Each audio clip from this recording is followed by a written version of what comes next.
दोस्तों आज हम सीखेंगे कुछ शॉर्ट फॉर्म्स के नाम जो कि चैट में यूज़ की जाती है। So let's start. TYSM। अब पहले हम इसको अलग कर लेंगे TYSM को। तो इसका मतलब निकलता है thank why for you so much, जिसको हम हिंदी में बोलते हैं बहुत बहुत धन्यवाद। तो दोस्तों अगर कोई चैट पे आपको TYSM भेजता है तो आप समझ जाना कि थैंक यू सो मच है उसका मतलब। अब आता है सेकंड वर्ड OSM। तो इसको हम अलग अलग नहीं करेंगे, इसको हम साथ पढ़ेंगे। ओसम। जी हाँ दोस्तों, इसका मतलब है ओसम। ओसम का हम ज़्यादातर यूज़ करते हैं किसी की DP पर।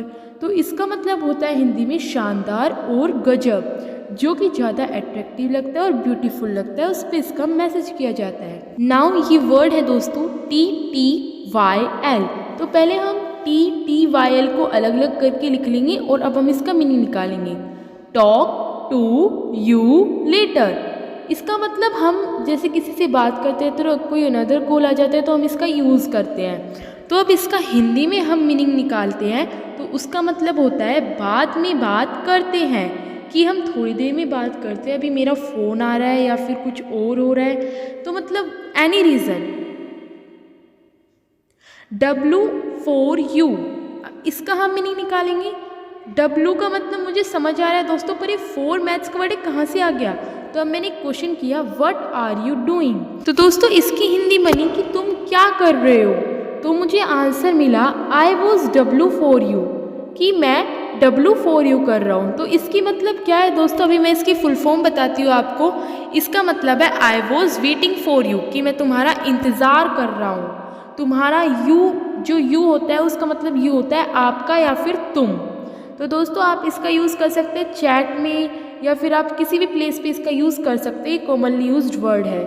तो दोस्तों नेक्स्ट आता है F9।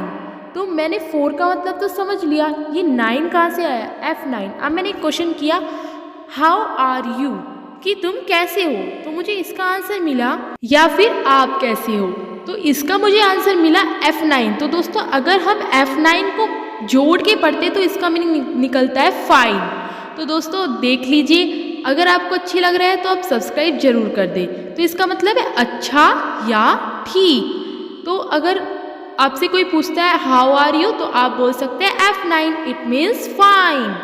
तो दोस्तों अब हमारे पास नेक्स्ट है W8। तो दोस्तों W8 का मतलब क्या है। तो अब मैं आपको W + 8 मैं इन दोनों को जोड़ रही हूँ तो इससे एक वर्ड बन रहा है वेट। तो दोस्तों देखिए, आई होप कि आपको सब कुछ समझ आ रहा है। और इसका मतलब होता है इंतजार। अब किसी ने आपसे पूछा कि तुम क्या कर रहे हो, तो आप बोल सकते हो W8। तो सबको समझ आ जाएगा वेट, और जिसको समझ नहीं आता तो आप उसको समझा सकते हैं। सो दोस्तों अब नेक्स्ट आता है हमारे पास CU। अब आपको समझ आ रहा होगा दोस्तों कि CU क्या है। U का तो मैंने आपको मतलब बता दिया था, मैं C का बताऊंगी। इसका मतलब होता है CU।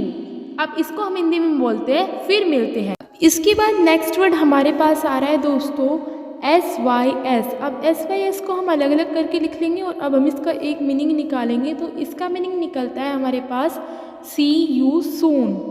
दोस्तों हमारे पास See you soon का एक मतलब है, जैसे कि हम चैट में इसका यूज़ करते हैं, जैसे कि हमें फ़ोन काटना है या फिर फ़ोन रखना है तो हम इसका यूज़ करते हैं। अब इसकी हिंदी होती है जल्द ही फिर मिलेंगे, कि अभी हम थोड़ी देर में फिर मिलेंगे, इसका मतलब ये होता है। और इसका कॉमनली यूज़ होता है चैट्स पर।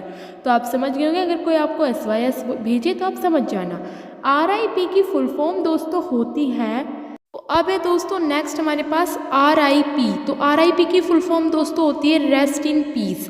तो इसका यूज़ हम तब करते हैं कि जैसे कि कोई किसी की डेथ हो जाती है, कोई मर जाता है, तो हम इसका यूज़ करते हैं रेस्ट इन पीस। तो इसका मतलब होता है कि आत्मा को शांति मिले, कि अगर हम ये वर्ड यूज़ करते हैं RIP तो उसको जिस इंसान की डेथ हुई है उसकी आत्मा को शांति मिलती है। तो हमारे पास एक नेक्स्ट वर्ड आ रहा है LOL। LOL को मेरे को सुनते ही हंसी आ रही है, बट इसके 2 मतलब निकलते हैं दोस्तों। तो मैं आपको पहला मतलब बता देती हूँ, वो है loaf out loud. Loaf out loud. तो अब दोस्तों इसका कॉमनली चैट्स भी यूज़ होता है। तो इसका हिंदी में मीनिंग होता है ज़ोर से हंसना। तो हमें ज़ोर से हंसी आ रही होती है तो हम LOL का यूज़ करते हैं। तो अब नेक्स्ट है एल। तो दोस्तों अब देखते हैं इसका मीनिंग क्या निकलता है। अब मैं अलग अलग इन वर्ड्स को रख रही हूँ और अब इनका मीनिंग निकाल रही हूँ। तो इसका मतलब होता है लॉर्ड्स ऑफ लव। तो जैसे कि हम बहुत ज़्यादा रोमांटिक मूड में हैं और हमें मतलब बहुत ज़्यादा लवली फील हो रहा है, तो हम इन वर्ड्स का यूज़ करते हैं कॉमनली चैट्स पे, जिसका मतलब होता है बहुत सारा प्यार। तो इसके दो मीनिंग होते हैं दोस्तों, आप अलग अलग जगह पे इन दोनों मीनिंग्स का यूज़ कर सकते हैं। Like, comment, share and subscribe my channel. मिलते हैं